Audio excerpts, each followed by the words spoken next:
was on assignment and Dad's gone off to his rehearsal. Pretty quiet downstairs. What rehearsal's that? He's doing a play with the Amateur Shakespeare Society. He's really chuffed about it. They're going to perform up in Stratford-Upon-Avon where Shakespeare was born. That sounds great. Where are they now?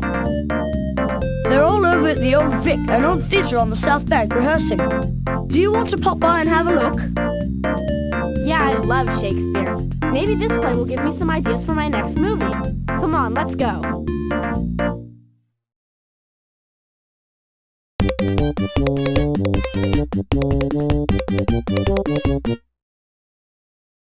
Macbeth is a play about a Scottish general who meets some witches. They tell him he's destined to become the king. He tells this to his wife, and she persuades him to murder his friend Duncan, the real king, and take his place. They don't get away with it, though. The witches said he'd be king, but they didn't actually say he'd be king for long. In the end, Macbeth and his wife both die because of their treachery. It's a really wild play, lots of fight scenes and neat speeches, and creepy witches and stuff. Let's ask Miss Finley how things are going. Well, yes, Camilla. I do think you're up to it. It's just that... Just that what, Basil? What exactly do you mean? You can't agree with this dreadful miscasting, I'm sure. It's obvious that Emma is too immature to play her. Lady Macbeth is one of the grandest, most evil, most challenging parts in the history of the theatre. Why, the girl's never been anything but second chambermaid from the right in any stage production so far. The role of Lady Macbeth calls for depth, insight, range, the kind of experience that I could bring to the role. Well, you are her understudy, Camilla. Who knows? Perhaps you'll be able to perform one night, if she falls ill or cancels out. That is not my point, Basil.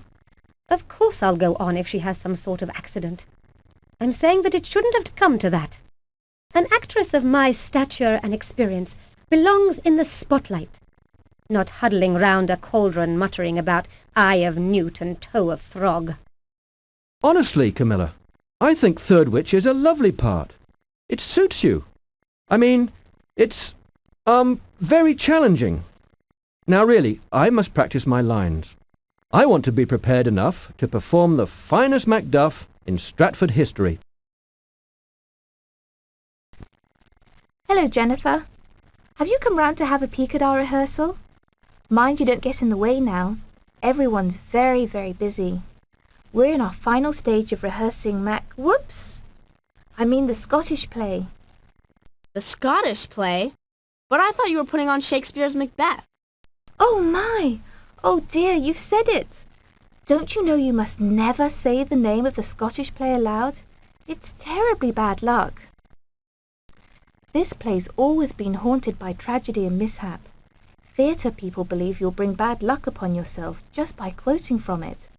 Unless, of course, you're rehearsing your lines. It may just be a superstition, but it does seem that accidents and bad luck surround every production of this play. Why, just the other day our director, Dr. Wilde, fell from the stage as she was helping arrange a sword fight. She might have broken her leg. Then maybe it was good luck that she didn't. Perhaps so, but I'll keep hold of my lucky charm just in case.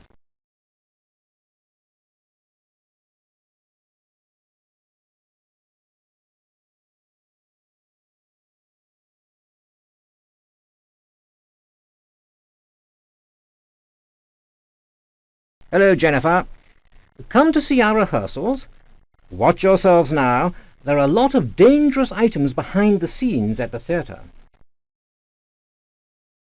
One false move up there on the scaffolding and any number of accidents could happen.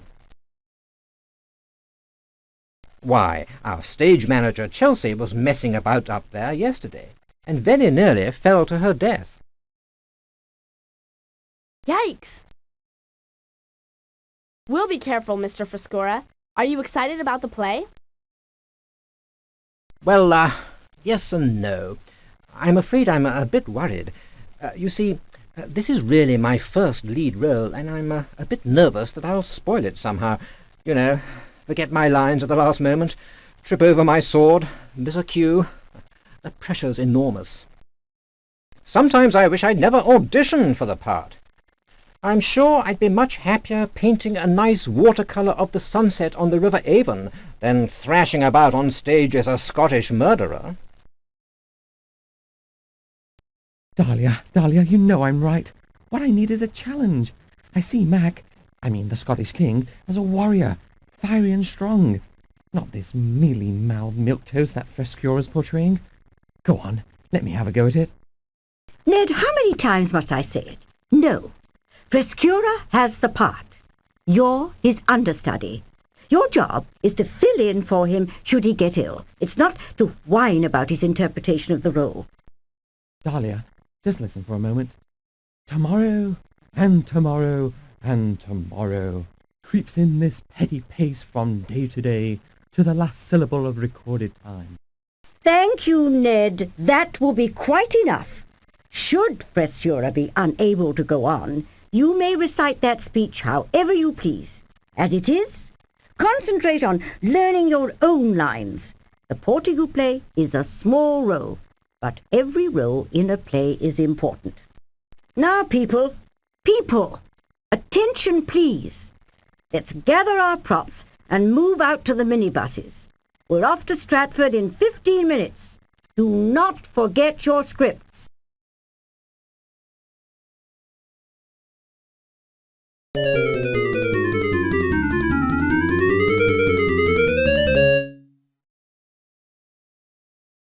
The minibuses are only for the cast and crew of the play, so we'll have to take the train to Stratford. Let's take a look at our map and see if we can find Stratford-Upon-Avon. Then we'll be able to join Uncle Basil for the play. Grab your map of England and see if you can find Stratford-Upon-Avon. Then click N on the compass if we need to take the northbound train, or S if we need the southbound train to get there from London.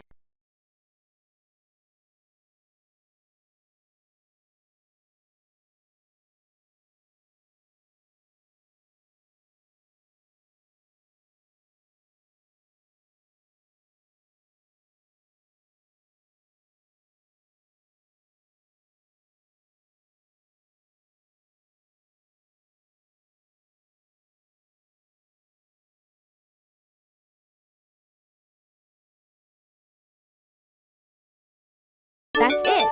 Stratford is north of London on the River Avon. We'll need to take the northbound train. Stratford is supposed to be really beautiful. The River Avon runs right through the town, and big white swans live there just like they did in Shakespeare's day.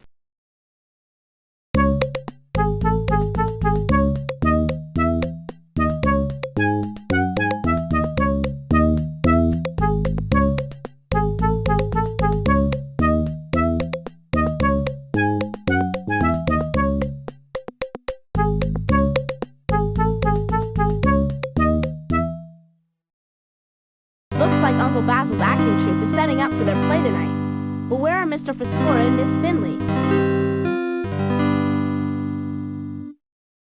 Out, damn spot! Out, I say! Excuse me? Ah, hello. Just practicing my new lines. Now that Emma's stuck in London, it appears I'll have to take over her role. Frankly, I think it's for the best. The poor dear was a bit skittish. Now, where is that Chelsea? Is she still out researching her paper on Shakespeare? She's supposed to be our stage manager. I'll need my costume refitted for tonight. A shambles. This entire opening is a shambles. What's wrong, Dr. Wilde? What's wrong? What's right? My two leading actors are stranded in London, half of my props are stranded with them, and my stage manager is off wallowing in literary history. Whoa, what happened? I've no idea. All I know is that our second minibus, the one carrying Mr. Frescura and Miss Finley, has broken down. Now it's too late to get them here for dress rehearsal. It's a disaster. I'm almost ready to believe in the curse of the Scottish play. I suppose I'll just have to use the understudies to fill in the lead roles. Heaven knows they're prepared. It would be Frescura and Finley whose coach breaks down.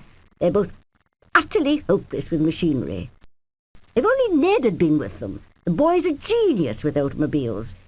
Did you know he restores antique cars as a hobby? If it were done when 'tis done, then 'twere well it were done quickly. Huh? What was that? Act 1, Scene 7. Macbeth is plotting to kill his friend the king. Oh, ye gods, I love this play. Macbeth is torn between his honour and his ambition. He doesn't really want to be evil, but at the same time, he sees his big chance to be king. And his wife keeps pushing him, telling him he can do it. So he kills his friend? What a creep. Exactly. And that's only the beginning. By the end of the play, the stage is strewn with the bodies of the victims of his ambition until he himself is killed. Now, if you'll excuse me, I really must do something about my armour. Double, double, toil and trouble, fire burn and cauldron bubble. Oh, hello, Jennifer. Just going over my lines. I play one of the witches. You sure look the part. Why isn't Miss Wren in costume too? Oh, well, it looks as though she won't be a witch after all. Emma's trapped in London, so Camilla, as her understudy, is going to have to take her part. It seems that someone removed the distributor cap from the minibus carrying Mr. Frescura and Miss Finley. Now they won't be able to join us here for the dress rehearsal. Wow, what bad luck. Do you think it's part of the curse on the play? Bad luck, my foot. This was sabotage. Distributor caps just don't fly off by themselves. Someone took it, and it wasn't a ghost either. The question is, who? It's a shame that Frescura and Finley will have to miss the dress rehearsal. That means they're out of their parts for the run of the play. Dr. Wilde has a strict policy that whoever plays a role at a dress rehearsal plays it for every performance. I'll bet Mr. Frescura at least is a bit relieved. He was very nervous about having such a big part. This road leads to Shakespeare's birthplace. The whole town of Stratford-Upon-Avon is full of Shakespeare stuff. He was born and married here and lived here after he retired. I can see why. It's a beautiful place. There's Chelsea. I wonder if she knows that everyone's looking for her. Hello, Jennifer. I'm just collecting some notes for my paper on William Shakespeare. Bad luck that the troupe decided to stage our play here in Stratford. I'm finding all kinds of stuff here. This is the house that Shakespeare was actually born in. It's been restored to look just as it would have when he was alive back in the late 1500s and early 1600s. Can you imagine what it was like to live back then? In those days, Elizabeth I was the Queen of England, and Sir Walter Raleigh was trying to set up the first colonies in America. There wasn't any running water inside houses then, or refrigeration, or telly or radio, of course. One way people entertained themselves was by watching plays. Shakespeare's plays were very popular. He wrote 37 in all and hundreds of poems. I bet you've heard of some of his characters, and you may not even know it. Ever hear of Romeo and Juliet, Hamlet, Othello, Puck? These are all names of characters in Shakespeare's plays. He was such a marvelous playwright that people still love to listen to his plays almost 400 years later. I love Shakespeare. My favorite is Romeo and Juliet, but it's really sad. Shells, do you know that Dr. Wilde and everybody are looking for you? Oh dear, I lost track of the time. I have to get back. The dress rehearsals are about to start. Hello, Jennifer. Exploring Shakespeare's country, are you? I was just helping Chelsea collect her notes. She's just brilliant. I could follow her around all day. Awful bad luck they're having with the play. I was just talking to one of the actors about it over by the minibuses before we left. He says this play is historically plagued with bad luck.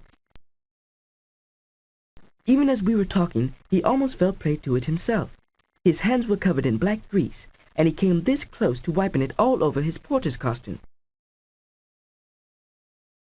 The guidebook says that this building where Shakespeare was born was built over 500 years ago. The walls are made up of twigs mixed with plaster, a building material called wattle and daub, and the dark stripes up and across the house are actually the timbers holding it together. Some of the houses that were built in Elizabethan times had thatch roofs made up of sticks and reeds. Houses were heated by fireplaces in those days, so people had to be very careful that sparks didn't fly up the chimney and set the roof on fire.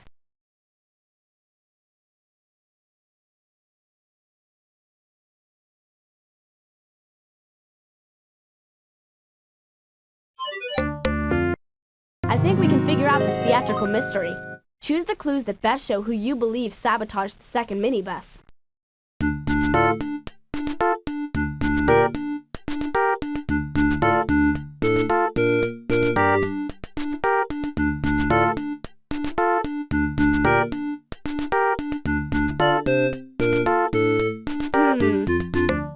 I think we can...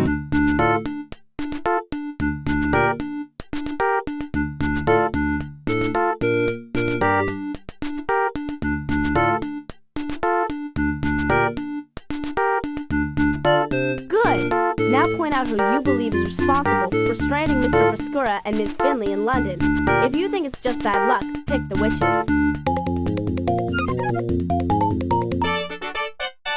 You got it! There may be a theater superstition about bad luck following the play Macbeth, but it wasn't bad luck that sabotaged the troupe's second minibus.